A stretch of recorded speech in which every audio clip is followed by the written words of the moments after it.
haven't done this before, and I'm glad that you guys started to come. And have you heard about the time that we talk about God here? Do you know about it? Yeah. You did? You did? Yeah. Did you have a question, Nancy? You owe Naya a chocolate bar. Yes, I do. Thank you.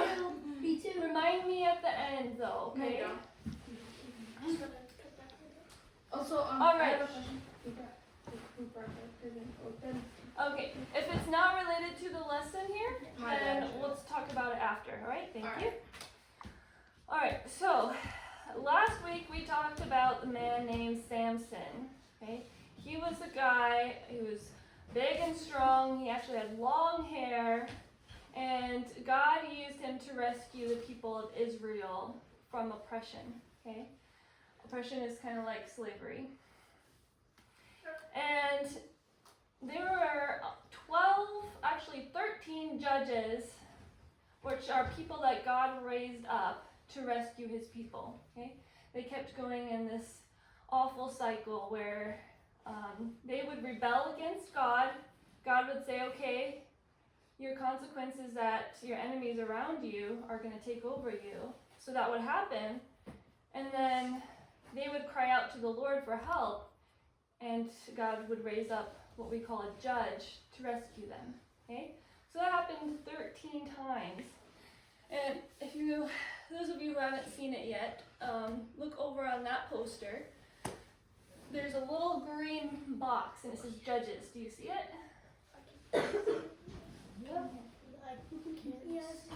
Okay, I will point it out. It is right there. Oh, yeah. Okay. So, those of you who just came, you guys don't know all of these stories probably unless you've heard it from someone else that's taught you, okay? So, there's all those stories in the Bible, and then Moses, Aaron, and Joshua, and now we're all the way over there at Judges, right? Now, Judges can be kind of a sad book because of how much rebellion there was against the Lord, and how many times God had to rescue them. But today, we're going to read about a good story. The main character, her name is Ruth, okay? Now, let's start off in the very first chapter of the book of Ruth, okay? It says, in the days when the judges ruled, there was a famine in the land. So a man from Bethlehem in Judah, together with his wife and 2 sons, went to live for a while in the country of Moab. The man's name was Elimelech. His wife's name was Naomi. And the names of his 2 sons were Mahlon and Chilion. They were Ephrathites from Bethlehem. And they went to Moab and lived there.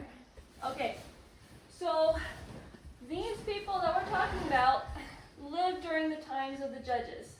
And it says there was a famine in the land. Do you guys know what a famine is? You had your hand raised. What do you think it is? What's the switches? Oh, okay. So a famine means there's no food in the land. The food that should be growing from the ground is no more. Everything is dead or everything is dying. All the crops, yeah. Yes, it's very dry land.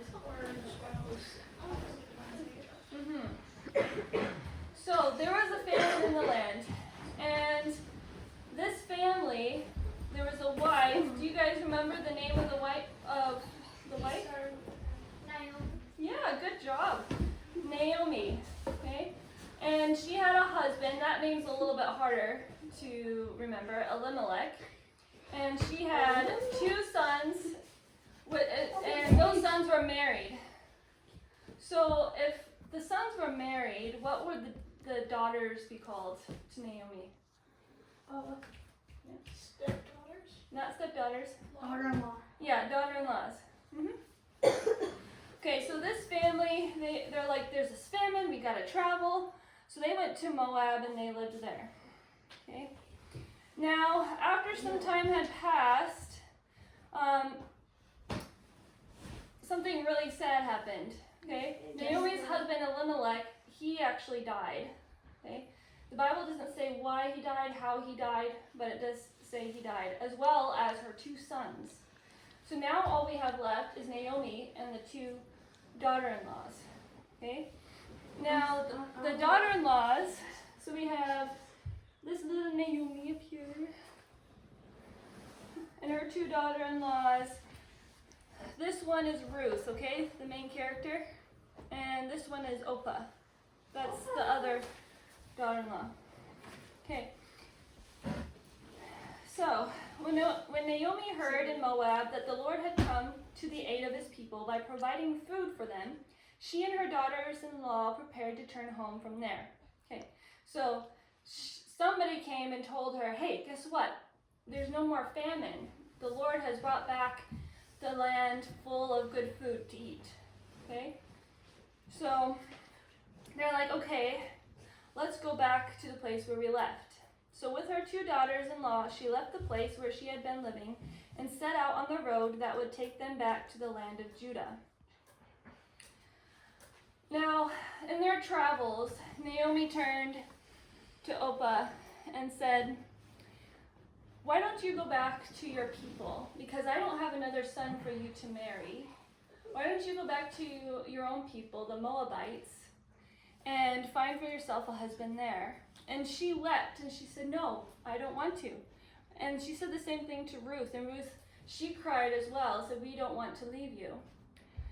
Well, Naomi, she kept pressing the matter, saying, how am I supposed to provide for you when I don't even have a place to stay, and I don't have husbands for you to help take care of you? Why don't you go back and find a husband from your own people? So she listened. Opa listened to Naomi, and she left and went back to the Moabites. Now, something you need to know about the Moabites is they had their own gods that they would worship. Okay? And Naomi, where she was from, which is called Judah, Judah is also like Israel. Okay? So they're one and the same almost. Okay? I can explain that later. So she goes back to Israel, or Judah, and Ruth, she begs her. She gets down on her knees and she's like, please don't make me go back. I want your God to be my God, and I want to be with you and help take care of you. And Naomi said, okay, you can stay with me. So Orpah went back to her people, but Ruth stayed. Okay. Ruth replied, don't urge me to leave you or to turn back from you. Where you go, I will go, and where you stay, I will stay. Your people will be my people, and your God, my God. And Ruth the Moabite said to Naomi, let me go to the fields and pick up the leftover grain behind anyone in whose eyes I find favor. Okay, so famine is no more. There's food growing again. What did she say to her mother-in-law? What did she say? You can raise your hand if you know. Yes? She'd go get food. Yep. She said, I'm going to go and pick off the wheat, the grain from what's growing, and I'll come back and share it with you. Okay? So she starts doing that. This is the That's wheat. Beautiful. It grows in lemons. All right. Naomi said to her, go ahead, my daughter. So she went out, entered a field, and began to glean behind the harvesters. As it turned out, she was working in a field belonging to a man named Boaz, who was from the clan of Elimelech. Okay, so we have this new guy introduced to us. What was his name? Boaz, or whatever you say. Boaz. Yeah. Yep, his name was Boaz. I can't say it. So we find out that Boaz was I'm actually... sorry! It's okay, guys.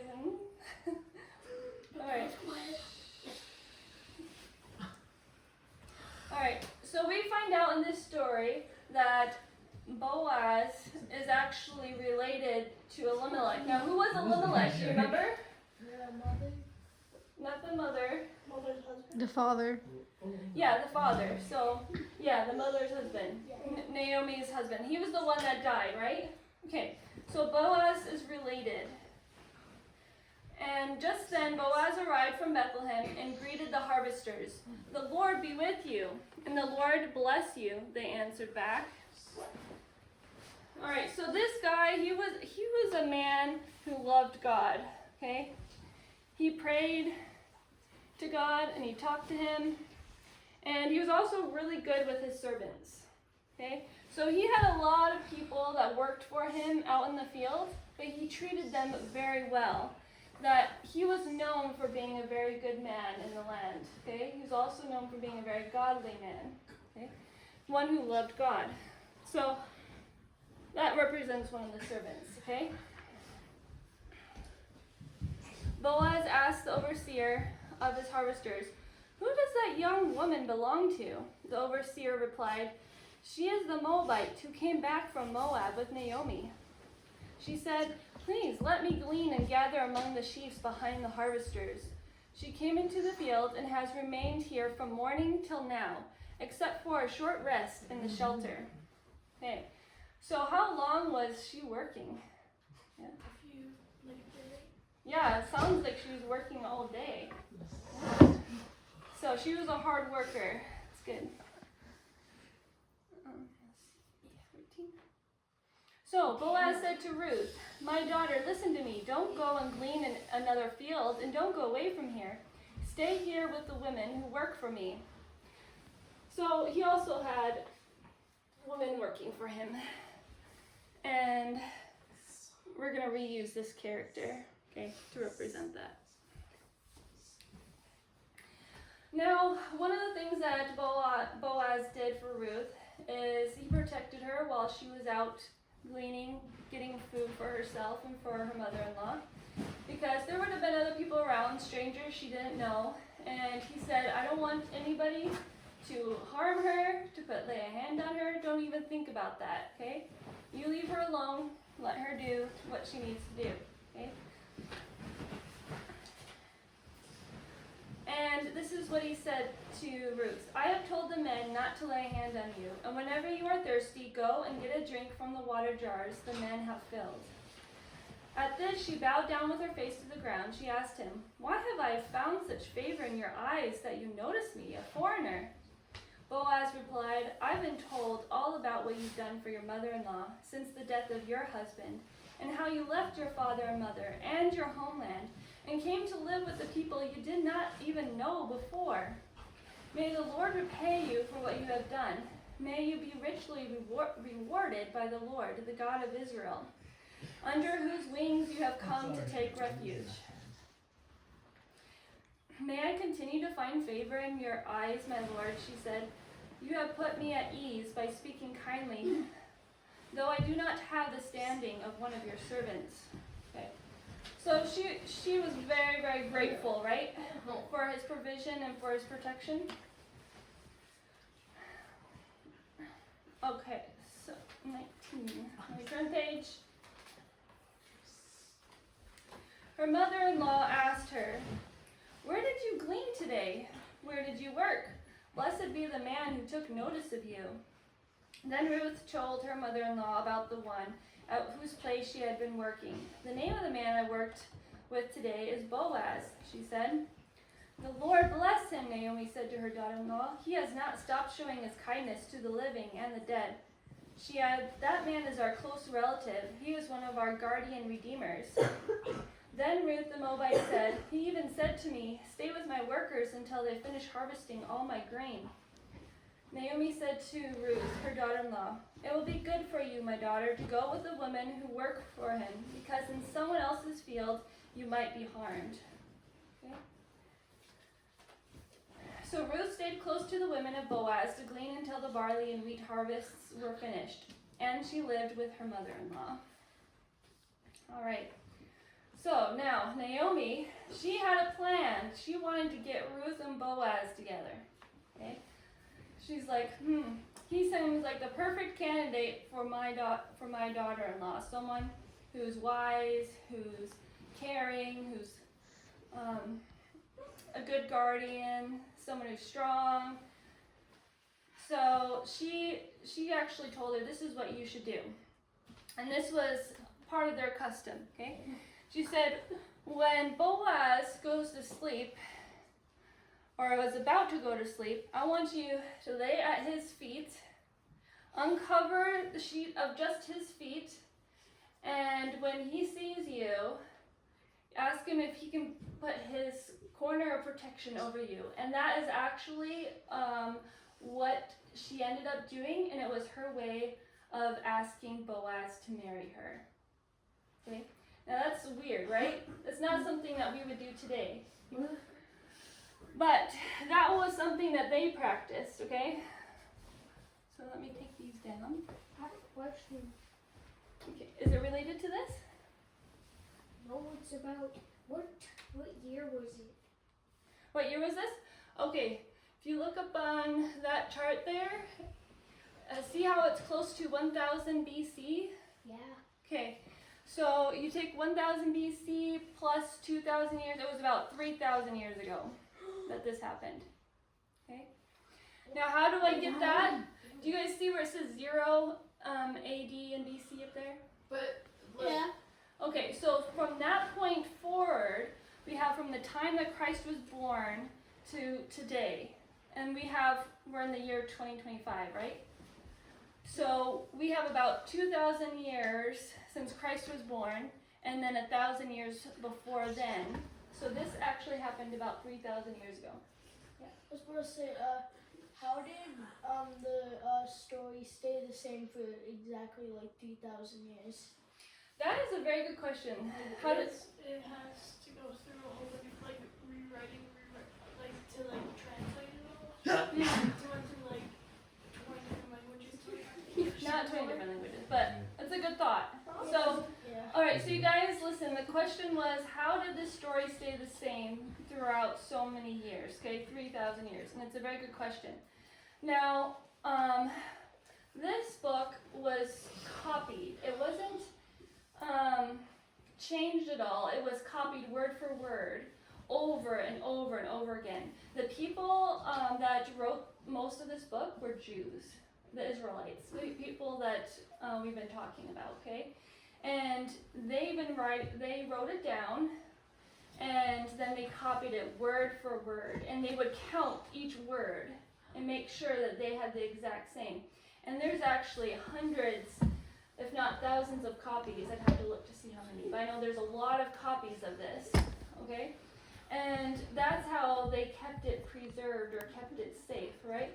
Now, when it comes to translating it, like you were saying, the original language was in Hebrew.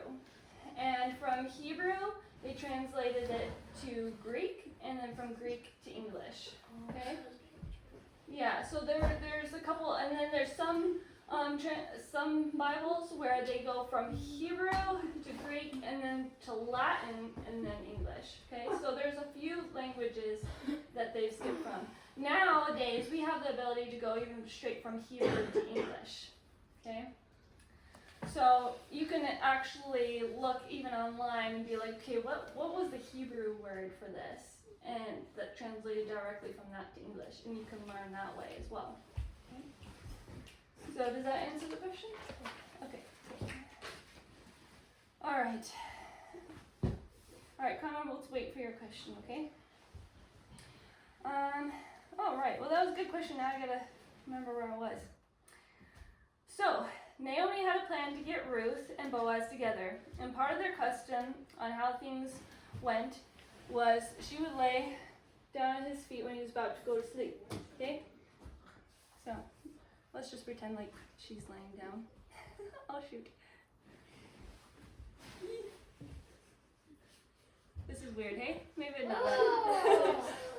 Sorry guys. How about that? No? Okay.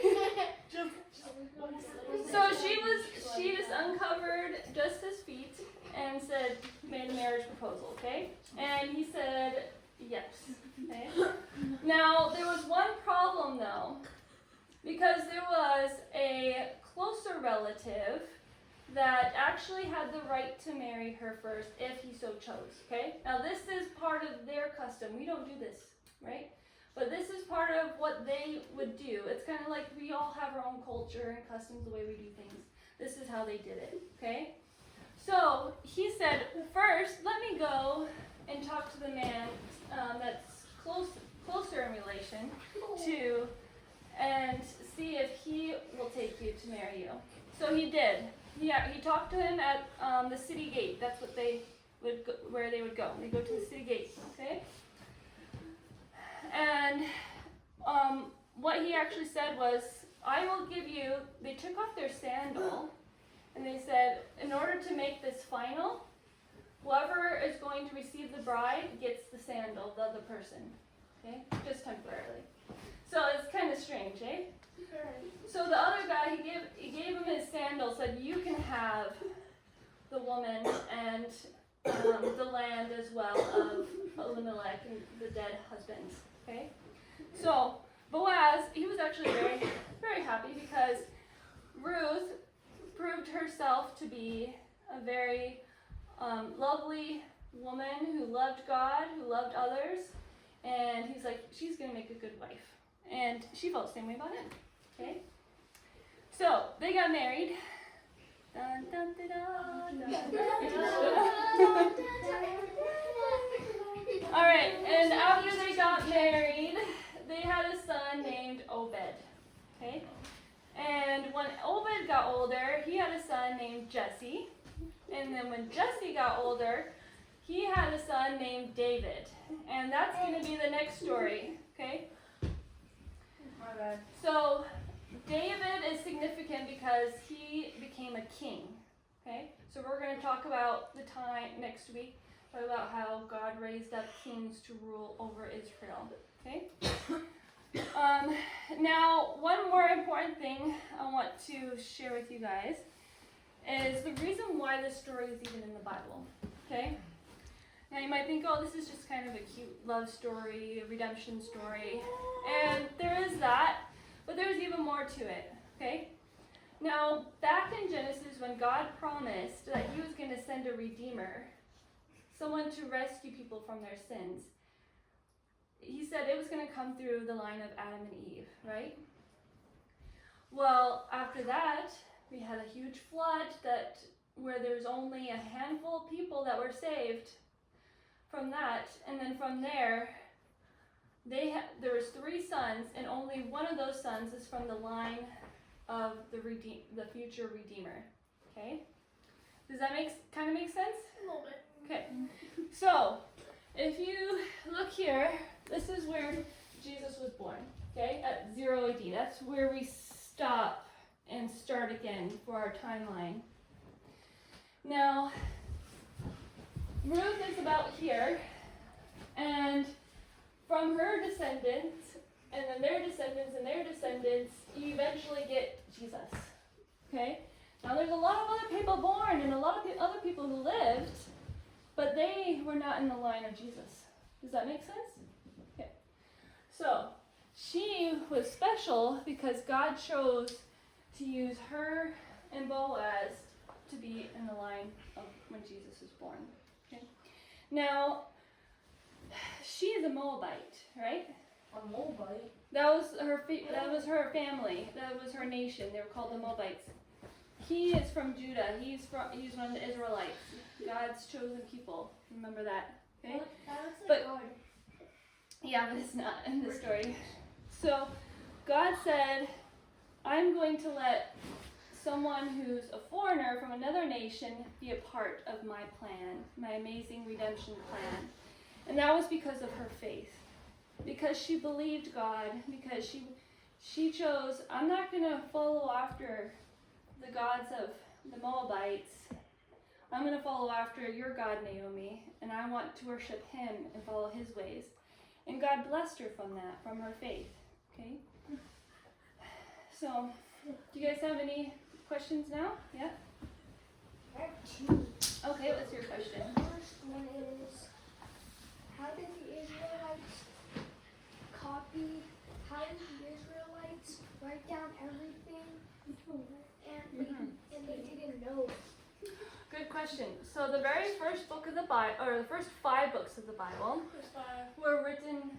The I thought there was only one. Like one No. big Bible. There's one, yes. So, okay, let me explain that too. Okay. So, the whole Bible is made up of 66 books. Okay? And the first 5 were written by a man named Moses. Now, I talked to you guys about Moses, right?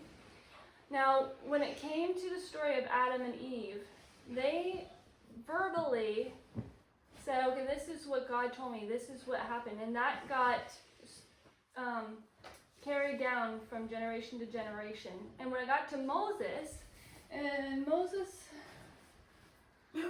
is right over there, he wrote it down. He's like, I'm going to write all the history that we have.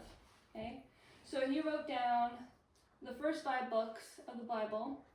And then we also have Samuel, that heard directly from the Lord, from in the book of Samuel, and he wrote down.